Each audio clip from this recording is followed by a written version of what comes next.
Assalamualaikum warahmatullahi wabarakatuh. Teman-teman, sahabat semua, sedulur, sederek Al-Fatah Jaya Motor YouTube channel.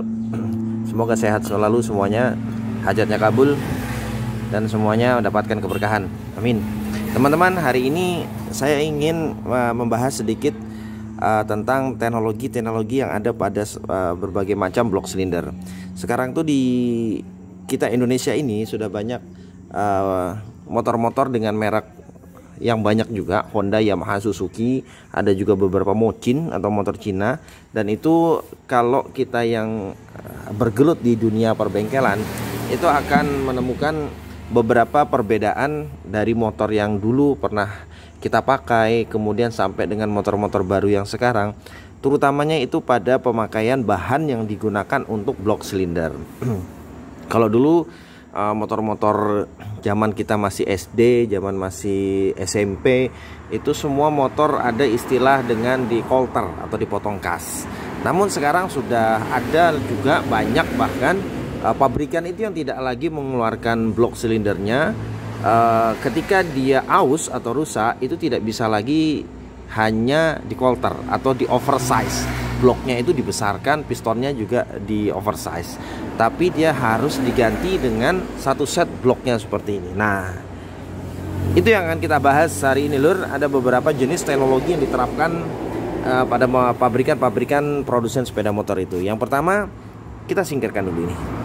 Oke, ini dia blok silinder zaman Bahari. Bahari itu zaman dulu, lur. Cuma ini miliknya Honda Beat-Pole, tapi teknologinya sama dengan Supra, Suzuki Lawas, kemudian Jupiter Lawas, itu juga sama. Blok silinder ini sama dengan yang saya sebutkan tadi, dia bisa di oversize atau dia bisa di kolter. Dalam artian kalau sampai punya motor yang ngasep, pistonnya jeblak, pistonnya aus, pistonnya itu bisa diganti tanpa harus mengganti bloknya.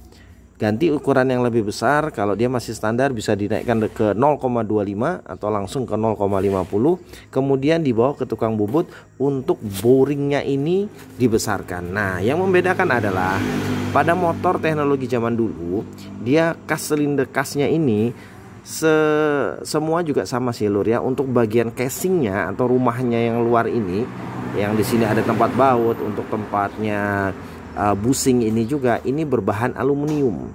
Tujuannya digunakan sebagai bahan aluminium ini pertama supaya dia cepat melepas panas dan juga pendinginannya dia lebih cepat. Tujuan utamanya dia berbahan aluminium. Nah, kemudian untuk motor dulu, dalamnya ini ada boringnya, ada besi boringnya. Jadi pertama rangkanya, bodi luarnya ini dibuat, dicetak, kemudian boringnya ini dimasukkan dan dipres. Nah, jadi kita juga bisa mengganti boringnya ini ketika kita sudah sampai pada ukuran maksimal dari piston yang disediakan oleh pabrikan atau aftermarket. Misalkan kalau MPP itu kan dia bahkan bisa sampai oversize 0,200, lur. Sementara yang disediakan oleh pabrikan itu maksimal hanya 0,100. Terus berbahaya kan misalkan kalau kita terlalu sering ganti piston sampai dengan oversize 0,200, berarti kan linernya ini akan terus tergerus semakin tipis. Nah, sebenarnya berbahaya, lur, karena semakin tipis linernya ini, dia akan semakin beresiko untuk pecah. Pecahnya dari mana? Tekanan kompresi yang semakin besar. Sementara fungsi juga dari liner ini adalah dia harus kuat untuk menahan beban kompresi. Bukan hanya beban kompresi, tapi juga beban hasil ledakan kompresi antara bahan bakar dan juga percikan bunga api dari busi. Nah, itu salah satu dasar pemilihan untuk bahan boringnya ini, lur. Nah, jadi besi, resikonya seperti itu. Semakin sering kita mengganti piston yang ukurannya lebih besar, boringnya ini tentu semakin tipis. Tipis berarti kekuatannya semakin melemah. Ini yang pertama. Boring blok silinder zaman dulu, dia menggunakan tipe boringnya besi, bisa diganti, dicopot, dan bisa dikolter. Kalau menurut saya dari segi ekonomis ya, dia lebih ekonomis, karena ketika kita pistonnya aus, dia cukup ganti piston. Yang kedua, yang sekarang sudah semakin banyak diterapkan di motor-motor terbaru. Yang pertama ini adalah punyanya Yamaha. Yamaha ini menggunakan blok silinder dengan teknologi namanya diasil die casting. Saya lupa belakangnya, saya cuma tahu diasil. Teknologi ini die casting. Dia menggunakan teknologi pengerasan dinding permukaan dari silindernya. Diasil ini untuk blok silindernya Yamaha lur, antara bodinya dengan boringnya ini jadi satu. Jadi dia tidak menggunakan besi. Bahan utamanya adalah aluminium. Aluminium juga dengan tujuan semakin cepat melepas panas dan juga membuat piston ini lebih tahan terhadap pemuaian. Maksudnya blok silinder ini lebih tahan terhadap pemuaian ketika terjadi ledakan pembakaran di dalam ruang bakar loh. Nah ini kalau di sini kita perhatikan, boringnya ini kan dipres dan bisa ada celah untuk dia bisa dilepas. Tapi kalau untuk blok silindernya Yamaha ini dia menjadi satu. Antara lubangnya piston, boringnya dengan bodinya itu tidak ada jeda, tidak ada gap. Jadi dia dipres, dicetak menjadi satu. Kemudian permukaannya ini dikeraskan, die casting. Dia melapisi permukaannya ini dengan keramik, kemudian bahan nikel yang dikeraskan dengan untuk die casting ini dia menggunakan sistem penyetruman elektronik berapa ribu watt gitu loh, sampai dia mencapai kekerasan yang distandarkan oleh Jepang itu antara 30 sampai 35 HRZ standar kekerasannya, seperti itu lur. Nah jadi ketika permukaannya melapisi permukaan kan berarti tidak sampai ke dalamnya lur. Nah ketika permukaan itu tadi yang dikeraskan itu aus seperti ini nih lur, sama ini bisa lihat, maka di bawah bagian yang dikeraskan itu langsung hanya aluminium dan besi cornya saja. Jadi di bawahnya ini bagian yang dikeraskan itu sudah tidak ada. Ini kita bisa melihat perbedaannya antara bagian yang masih ada permukaan yang dikeraskan oleh teknologi diasil tadi, dan juga bagian yang sudah termakan oleh piston dan ring piston sehingga warnanya jadi putih. Yang masih ada bagian dikeraskan ini masih agak coklat-coklat seperti itu lur. Nah artinya kalau sudah seperti ini, pistonnya aus, kemudian bloknya ini juga sudah permukaan yang dikeraskan hilang, berarti dia hanya tinggal bagian yang terbuat dari besi cor dan aluminiumnya saja, dan ini tidak bisa dikolter. Jadi ketika teman-teman pistonnya aus, bloknya aus, ngasep, ini harus diganti satu set piston dan bloknya. Lumayan harganya, apalagi dia juga menggunakan water jacket.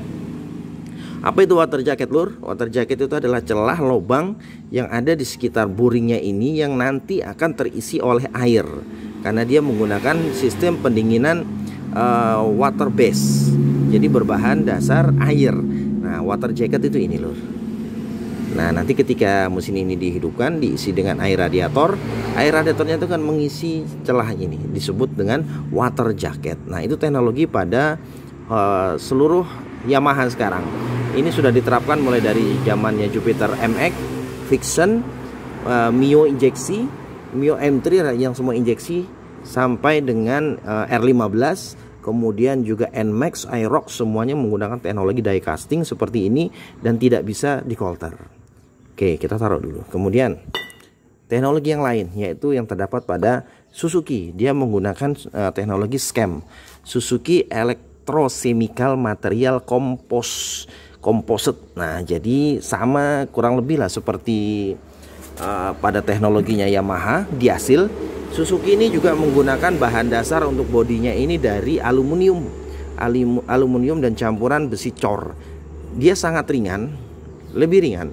Nah sama dengan Yamaha juga, tujuan dari penggunaan material non besi dulu ya untuk boringnya ini adalah dia juga mengejar keunggulan yang lain, yaitu mesinnya lebih ringan.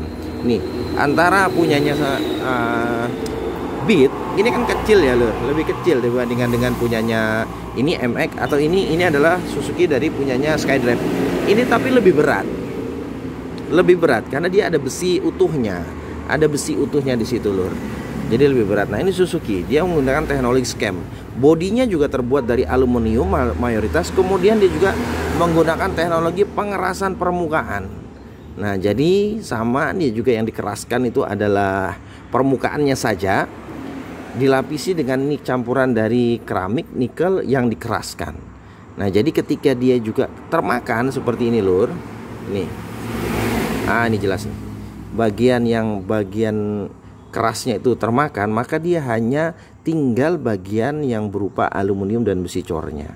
Nah, itu saya pastikan motornya bakal langsung ngasep. Nah, tujuan dari pengerasannya itu lur, pertama yang membuat mengurangi beban gesekan antara piston, ring piston dan juga blok silindernya ini. Pengerasannya itu semakin keras, maka dia beban gesekannya juga berkurang dan kuat terhadap menahan tekanan kompresi dan tekanan ledakan. Yang kedua, teknologi pengerasan ini juga bertujuan agar bagian dari permukaan blok silinder ini tercipta pori-pori yang memungkinkan dia menyimpan oli. Dia menyimpan oli yang gunanya, pertama, oli itu pasti mempunyai sifat pelumas, dan yang kedua, oli itu juga mempunyai sifat peredam dan mendinginkan. Nah, jadi seperti ini lur. Bagian yang seperti ini kan dia tidak terkena oleh piston. Paling bawah, separuh bawah yang dari tonjolan keluar ini kan, dari kas ini dia tidak terkena piston. Nah, ini kalau kita perhatikan, dia mempunyai pori-pori yang bersilang-silang dan juga pori-pori di seluruh permukaannya ini. Fungsinya itu juga memang sengaja disediakan untuk menyimpan oli.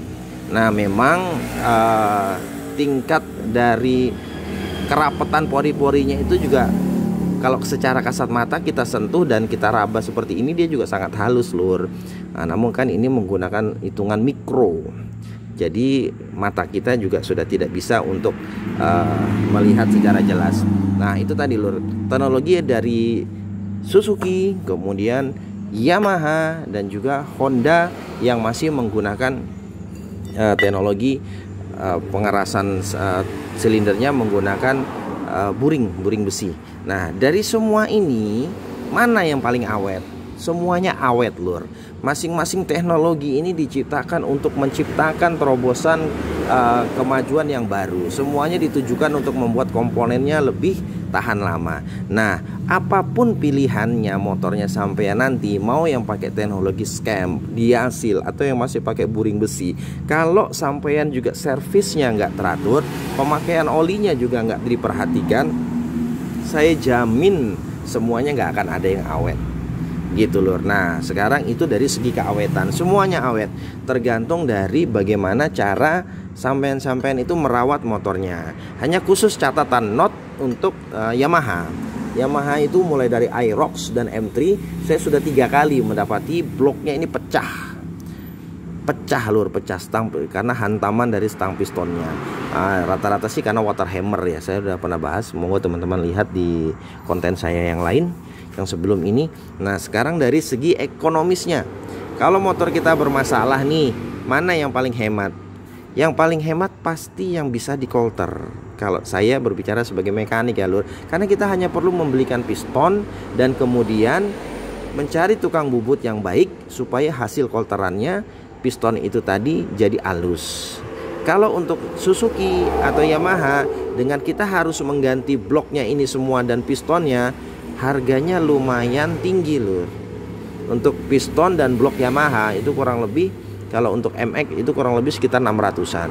Suzuki ini karena saya juga mau mengganti punya Suzuki Spin, ini bloknya aja harganya 390, baru bloknya saja, belum pistonnya. Ujung-ujungnya kurang lebih sekitar 600 lebih juga, kurang lebih dengan Yamaha. Namun kalau kita masih bisa oversize, maksudnya dipotong kas, kita hanya beli pistonnya. Contoh lur, untuk beat itu harga pistonnya hanya sekitar 120-an, tambah ongkos tukang bubut 50.000, berarti 170 ribuan. Kita udah bisa menggunakan kembali kas kita dengan piston yang baru. Tapi mas, kan tukang bubut belum tentu rapi. Setuju saya, tidak semua tukang bubut itu hasil kerjaannya baik, dan itu akan menentukan nanti hasil kerjaannya mekanik. Masih bisa bersuara, timbul suara gesekan, atau juga mungkin masih bisa dia ngasep lagi kalau pekerjaan tukang bubutnya tidak maksimal. Namun untuk saya pribadi yang karena kebanyakan itu menangani customer dari kampung-kampung, petani dan lain-lain, tentunya mereka lebih diringankan jika hanya mengganti piston. Banyak memang konten-konten yang menyarankan bahwa untuk motor ngasap itu langsung diganti blok dan pistonnya. Setuju lur, itu yang paling bagus memang. Tapi sampai nggak mikir kak, orang juga perlu kebutuhan yang lain gitu. Apalagi stang piston harus diganti sak bandul-bandulnya. Setuju, itu yang terbaik memang. Tapi pembengkakan biaya, kita menjadi mekanik kalau bisa memberikan kemudahan untuk customer kita, memberikan mereka solusi dari masalah yang mereka hadapi dengan kita menservis motornya sebisa mungkin, sebaik mungkin, semaksimal mungkin, dan juga meringkankan dari segi kosnya. Saya pikir itu juga kita membantu kehidupannya mereka lah loh. Tidak harus membuat mereka mengeluarkan biaya yang lebih banyak, padahal bisa diminimalisir. Kesalahan-kesalahan terjadi pada pemasangan stang piston yang kurang senter, tukang bubut yang kurang baik, itu bisa kita temukan solusinya. Tidak harus membebani mereka dengan biaya yang lebih tinggi hanya karena ingin bengkel kita dicap hasil servisnya baik. Saya setuju begitu. Hanya kalau ada segmen yang bisa kita mainkan agar cost itu tadi bisa ditekan lur. Yang mungkin turun mesin habislah 1 juta, tapi dengan mengganti askruk keseluruhan, atau mungkin yang masih bisa dikolter diganti sak blok-bloknya, harganya akan lebih 2 kali lipat. Mungkin dia kebutuhannya punya kebutuhan untuk membiayai sekolah anaknya, berobat dan lain-lain. Begitu lah lur, kurang lebihnya. Oke lur, semoga konten ini bermanfaat untuk teman-teman semua. Jangan lupa bahagia, jangan lupa Alfata Jaya Motor itu di subscribe, dipencet tombol subscribe-nya, dipencet lonceng notifikasinya dan loncengnya supaya pemberitahuan video dari Alfata YouTube channel bisa teman-teman dapatkan semua. Oke lur, sekian dari saya, semoga bermanfaat. Assalamualaikum warahmatullahi wabarakatuh.